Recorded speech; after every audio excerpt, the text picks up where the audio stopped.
Барлығыңызға сәлем достар, сіздермен бүгін мен Қуандық Азамат. Бүгінгі видеода мен сіздерге қалай Google аккаунтты удалить етуге болатынын көрсететін боламын. Ал сіздер видеоны соңына дейін қарап, осы видеоға лайк басып, арнаға тіркеліп отырыңыздар. Және де өздеріңіздің пікірлеріңізді комментарийға жазып кетіңіздер. Қандай да көмек болса, барынша көмектесуге тырысатын боламын. Ал біз қазір Google'ға кіреміз.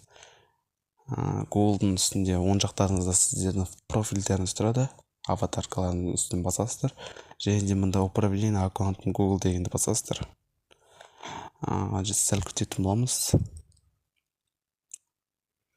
Мында сіздердің Google Gmail аккаунттарыңыздың Gmail'ы тұрады. Және де соны басып, мында перейти к управлению аккаунтом на устройстве дегенді басатын боламыз. Ең астында тұрған.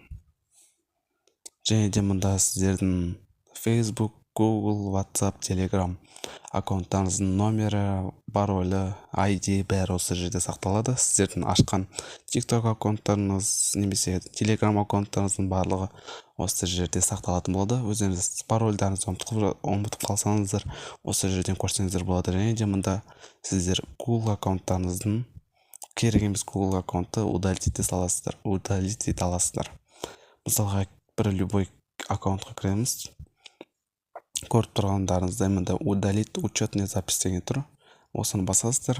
Сол кезде сіздердің Google аккаунтта, Google'де, YouTube'да, Play Market'те және де тағы да басқа приложениелерде сіздерде осы аккаунт, осыны бассаңыздар, сіздерде осы аккаунт болмайтын болады. Ал және де достар, сіздерден өте бір көмек керек болып тұр. Менің YouTube каналыма 200 подписчик өте аз қалды. Сіздерден қолдау күтетін боламын. Достар, мінекей қараңыздар. Өте аз қалды, сіздерден өте үлкен көмек керек. 200 подписчик өте аз қалды. Сіздерден қолдау күтетін боламын. Ал сіздермен болған мен Қуандық Азамат. Видеоны ұнаса лайк басып, арнаға тіркеліп, өздеріңіздің пікірлеріңізді комментарийға жазып кетіңіздер. Сау саламатта болыңыздар.